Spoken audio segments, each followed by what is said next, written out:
Hello, hello, my friends. AmyR here with Prairie Paper and Ink. Welcome back to my face, my card making space.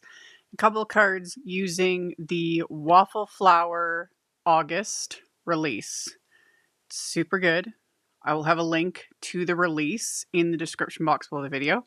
There's a lot of card making products. There is also a whole bunch of swatching, organizing your ink products in this release. I'm not even going near that right now. There will be more info, but Waffle Flower will also have videos and info and all the things. Because if you're not familiar, Waffle Flower has done many products in the past, like stamps, dies, stencils, etc., to do ink swatching and swatching watercolor, so many different things over the years, and they're brilliant. They're absolutely brilliant. So you can check them out. There will be more info, and then I think there will be a hop coming in about a month. So we'll get to it later.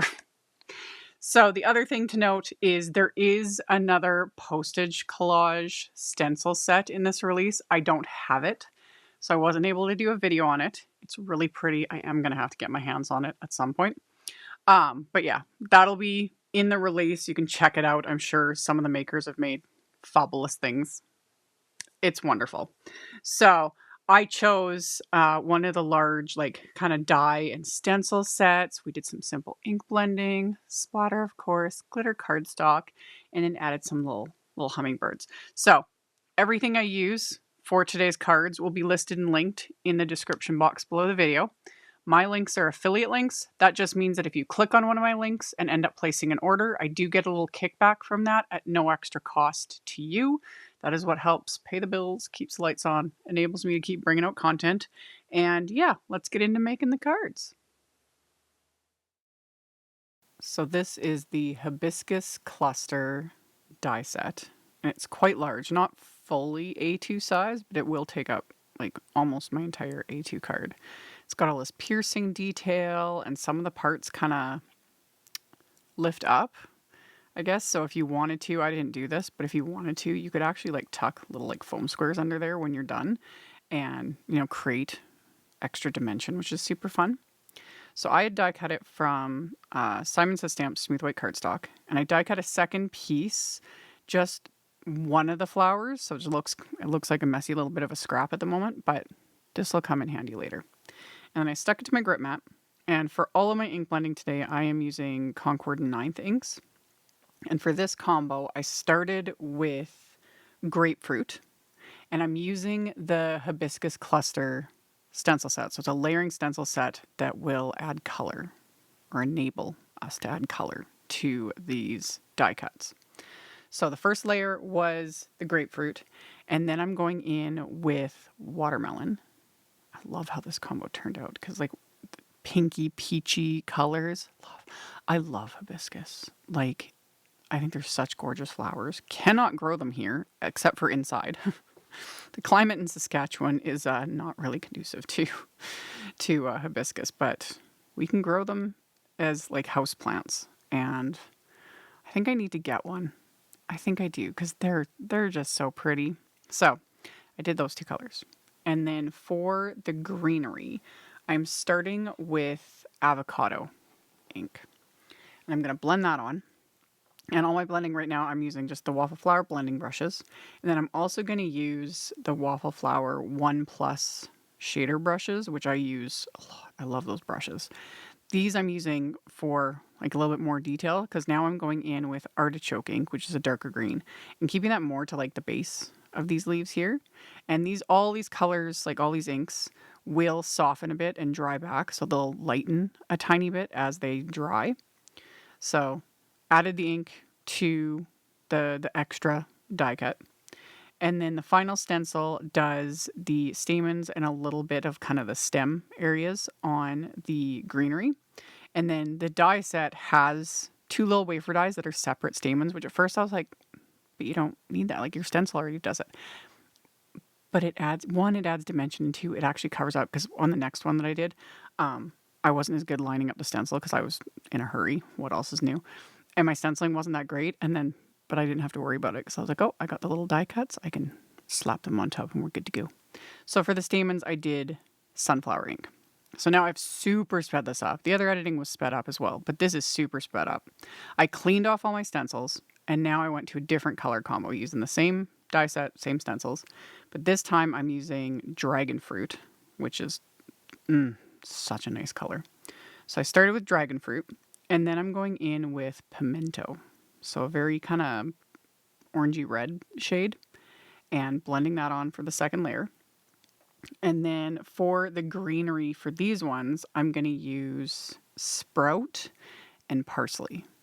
So even just switching up the ink colors, even if you're going to, make similar cards, you don't have to completely reinvent the wheel, especially if you don't have a lot of time, which in my case, that's what was going on. But just doing a simple thing like just changing the color combo, it gives you just sort of a different look, and it can be kind of fun to experiment with, different colors for greenery, different colors for florals, etc., etc.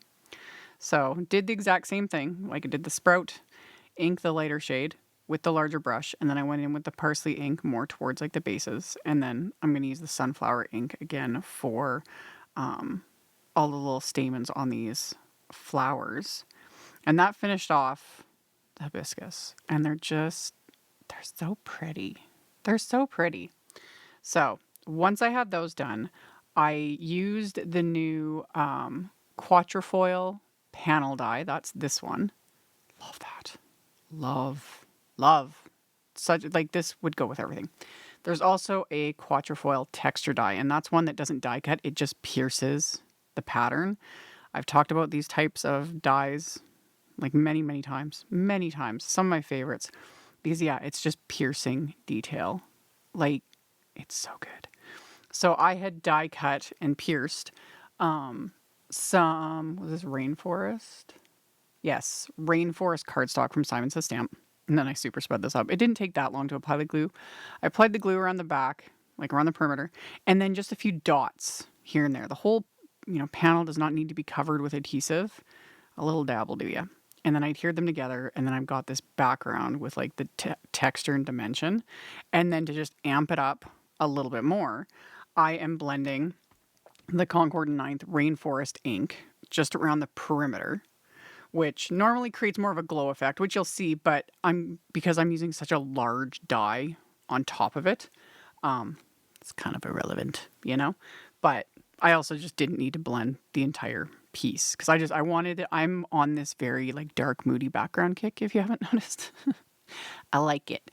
So I used that Rainforest ink, and then I also went in with a little bit of black. Not very much, just a smidge, because again, just to deepen it, just bring it even darker, And then for the second card, this is Gina K Christmas Pine cardstock, which I've been hoarding for quite some time, and yeah, this one's pretty too. So I did the same thing. I die cut it with the Quatrefoil Panel Die, used the Quatrefoil Texture Die, adhered them together. And then this one, I'm blending Concord 9th's Evergreen ink around the perimeter, and then I'll also bring in a bit of that black ink. And same thing, just going around the edges, because the whole center area is going to get covered by those hibiscus die cuts. So after I got everything blended, I'm going to adhere the hibiscus die cut with foam tape just to pop it up and give dimension. And like I said earlier, I could have also popped like little foam squares and like pushed up like the petals, because you can see like the die pierced all around those, so you can lift them up, or you could even curl them up a little bit with your fingers if you wanted. I didn't. I just slapped Altenews instant dimension foam tape on the back of this and just popped it up. But that's another way you can just add a little bit more texture and dimension without a whole lot of, fiddling. You don't have to do any extra die cutting or anything. You can just curl up those petals a bit or just tuck a little foam square under there. So got these adhered into place, and then we're going to add a bit of splatter because of course. So I'm going to put these into my splat box, and I'm going to use the Simon Says Stamp's Positively Perfect White splatter medium. And you always got to shake this stuff up really well, stir it up really well because the pigments do settle. It depends on what I've been splattering on because I've been getting a lot of questions about this stuff. On the Rainforest card background, it didn't absorb as much ink. On the green one, it did. So the splatter turned kind of a green color. But I also wonder if it's because I was moving quicker and the green ink wasn't fully dry yet. because it's a hit and miss, but that happens with almost any white splatter. But sometimes I almost wonder, because I've had this happen before with cards that I've done, and I've done some ink blending and then I splatter, and sometimes it stays perfectly white, and other times it changes. So I think sometimes it's because my ink isn't fully dry, but I'm fine with it. Anyway, the little hummingbirds. That's also a new die set. This is the Hummingbirds die set. There are multiple dies in this set because there's multiple sizes of hummingbirds. What I thought was really cool is on the back of them, which I tried to show there on screen, but on the back of these dies, it's etched into the die and it'll say like A1, A2, A3. So you know that those are all for one bird. And then it even has like medium, light, medium, dark. Similar to how Waffle Flower does their stencil sets. I've talked about that a lot, how it'll have, and even the stencil set I used for the hibiscus, it will give like either color ideas or it'll say like light shade, dark shade, etc. So there's just a bunch of little hints and guides to help. So I liked that because I was like trying to find which die went with which with this set, and I was like, oh, it's all marked on there for me. Love that. So I die cut them from white cardstock. For this hummingbird, I used mushroom ink just for his little beak there, and then I used Oceanside, Rainforest, then Oceanside. So I used Rainforest, then Oceanside, and then my final one's going to be Sea Glass. And this has the teeniest little eye. So rather than die cut that separately, I just poked it out, as you saw, onto a piece of low-tack tape, and then quickly colored it, just dabbed a little bit of a Copic marker on it, and then set that aside. We'll come back to him in a second. Because normally you can just use a little gem, things like that, but that one's really tiny. So doing it on the tape, simple. And then that last layer was sea glass ink. And then you just adhere them. Like super, super simple. And then you have this cute little hummingbird. That's another thing. I love hummingbirds. I love them so much. They're just fascinating little creatures. Like, they're so cute. So adhered him. For the second one, I used Evergreen, the Oceanside, and Sprout inks, along with mushroom, the same mushroom, like the dark gray, for his little beak. And just to kind of keep them to go. Each hummingbird was kind of meant to go with the background that I did. And then for my sentiment, I'm using the Overlapping Vertical Hugs word die. I die cut it from white cardstock, and then I die cut a layer of white glitter cardstock and adhered them together. Another option with one like this, because it also like pierces through it, like the letters are just barely holding on to each other. That way you could die cut this from multiple colors of paper and then just inlay them, for lack of a better word, or piece them together so each letter would be a different color. But I just kept it all one color, kept it simple. Remembered to adhere the stamens before it was too late. Adhered my sentiment. And then my little hummingbird, I just popped up with thin little foam squares, just give them just a smidge of dimension. And then for my card bases, they are top folding, just A2 white note cards, so 4 1/4 by 5.5 inches. And I'm using a sentiment from the Butterfly Trio clear stamps that was part of this release. There is, again, it's worth checking out this release. That stamp set, there's like coordinating stencils and wafer dies, and it's just, you guys know I love butterflies. I love butterflies. I wanted to use those for this video, but then the hibiscus one. I need more hours in the day. One thing at a time. Anyway, I stamped the sentiment from the stamp set onto the insides of the cards.